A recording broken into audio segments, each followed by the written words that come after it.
Oke, selamat datang kembali. Hari ini kita bakal ngomongin salah satu cerita paling legendaris ya kan? Mujizat Nabi Musa. Mungkin kita semua ngerasa udah tahu lah ceritanya. Tapi percaya deh, di balik apa yang kita kira kita tahu, ada banyak banget lapisan lain yang wow, nyambungin antara iman, legenda kuno, dan bahkan sains modern. Penasaran kan? Yuk kita bedah bareng-bareng. Oke, dari semua mujizatnya Nabi Musa, pasti yang ini yang paling nempel di kepala kita kan? Coba deh bayangin situasinya. Di belakang, pasukan Firaun udah siap-siap ngejar. Di depan, lautan luas yang, ya ampun, mana mungkin bisa dilewatin. Ini benar-benar momen hidup atau mati. Di kitab suci itu digambarin dengan, wah, luar biasa sih. Bangsa Israel jalan di tengah-tengah laut yang kering. Kering. Dan di kiri kanan mereka, air itu jadi kayak tembok raksasa. Kebayang gak sih gimana rasanya ada di sana? Pemandangan yang luar biasa banget. Gak heran ceritanya terus diceritain sampai sekarang. Nah, ini dia pertanyaannya. Kejadian ini tuh apa sih sebenarnya? Apakah ini murni mujizat dari Tuhan yang gak bisa kita pakein logika? Atau jangan-jangan ada penjelasan ilmiahnya? Atau mungkin ini beneran peristiwa sejarah yang bisa kita lacak jejaknya? Yuk kita coba cari jawabannya bareng-bareng. Tapi, eits, tunggu dulu. Sebelum kita ngomongin laut yang terbelah, kita harus mundur sedikit. Karena ada duel besar yang jadi pemicu semuanya. Yap, momen ketika Nabi Musa berhadapan langsung dengan Fir'aun di Mesir. Oke, ini poin yang krusial banget, konsep mukjizat. Ini bukan sulap ya, bukan trik kartu atau ilusi optik. Dalam konteks ini, mukjizat itu bukti nyata kekuatan Tuhan, sesuatu yang benar-benar ngubah realitas dan nggak mungkin bisa ditiru sama manusia. Jadi bedanya jelas banget. Penyihir-penyihir Firaun itu jago ilusi. Mereka bisa, bikin tali kelihatan kayak ular. Tapi yang Nabi Musa lakuin itu beda level. Tongkatnya bener-bener jadi ular. Transformasi nyata. Ini kekuatan ilahi. Jauh di atas semua trik yang mereka kuasai. Dan puncaknya di sini nih. Para penyihir itu, mereka kan ahlinya ya, mereka paling tahu mana trik mana yang bukan, langsung sadar. Wah, ini bukan main-main. Mereka lihat kekuatan yang begitu nyata sampai mereka langsung sujud. Mereka tahu ini bukan sihir, ini campur tangan Tuhan. Nah, ngomongin semua mujizat ini, ada satu benda yang jadi pusatnya kan? Tongkat Nabi Musa. Dan ini bukan sembarang tongkat loh. Kalau kita lihat legenda-legendanya, asal-usul tongkat ini, wah, bener-bener istimewa. Ada yang bilang tongkat ini tuh salah satu dari 10 benda pertama yang diciptakan Tuhan. Ada lagi cerita yang bilang ini dibuat dari batu sapir dari tahta Tuhan. Atau bahkan dari cabang pohon di Taman Eden yang ada ukiran nama suci Tuhan di atasnya.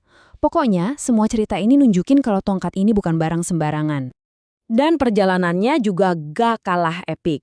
Katanya nih, tongkat ini pertama dipegang sama Nabi Adam di Taman Eden. Terus diwariskan turun-temurun lewat Nabi Nuh, Nabi Ibrahim, sampai akhirnya dibawa Nabi Yusuf ke Mesir.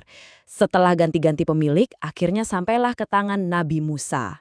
Jadi ini bukan cuma alat, tapi udah kayak pusaka suci dengan sejarah yang panjang banget. Oke, sekarang kita udah dapat konteksnya kan? Yuk kita balik lagi ke momen klimaksnya. Terbelahnya lautan. Kita akan coba lihat dari kacamata modern gimana sih orang-orang zaman sekarang mencoba menjelaskan kejadian luar biasa ini. Oke, yang pertama dan yang paling utama tentu aja dari sudut pandang keagamaan. Ini murni tindakan Tuhan. Laut terbelah karena perintahnya, titik. Tujuannya satu, menyelamatkan bangsa Israel dari kejaran Fir'aun. Simple, ini soal iman. Tapi di sisi lain, ada juga penjelasan dari para ilmuwan. Ada sebuah teori fenomena alam yang namanya wind set down.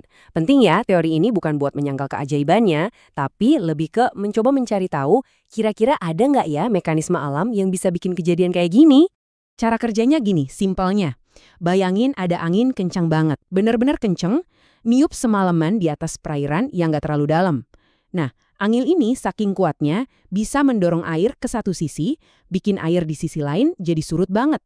Kalau kebetulan di bawahnya ada dataran yang agak tinggi, dataran itu bisa nongol ke permukaan, jadi kayak jembatan sementara. Terus pas anginnya berhenti, wus, airnya langsung balik lagi nutupin jalan itu. Masuk akal kan? Nah, nggak cuma teori loh, ada juga yang ngaku nemuin bukti fisik. Beberapa arkeolog kelautan bahkan sampai nyelam ke dasar laut di lokasi yang dipercaya jadi tempat penyeberangannya. Dan ini beberapa temuan yang katanya mereka dapat. Di Teluk Akaba, katanya ada semacam jembatan darat di bawah laut. Di atasnya ada karang-karang yang bentuknya, katanya nih ya, mirip roda kereta Mesir kuno. Ada juga temuan tulang manusia dan kuda. Bahkan konon ada pilar kuno di kedua sisi pantai, seolah-olah jadi penanda gitu.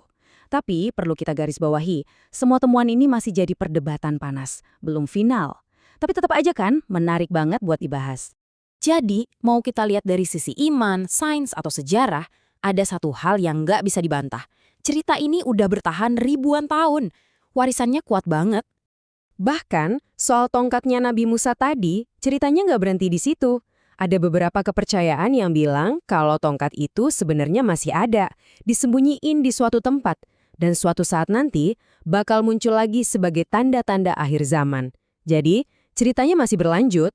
Pada akhirnya, cerita kayak gini tuh bikin kita mikir ya kan, di mana sih sebenarnya batas antara iman dan sejarah? Apa kita harus selalu milih salah satu antara penjelasan ilmiah atau keyakinan kita? Atau mungkinkah keduanya justru bisa saling melengkapi dan ngasih kita gambaran yang lebih utuh? Nah, itu pertanyaan buat kita renungkan sama-sama. Terima kasih sudah menyimak penelusuran kita kali ini.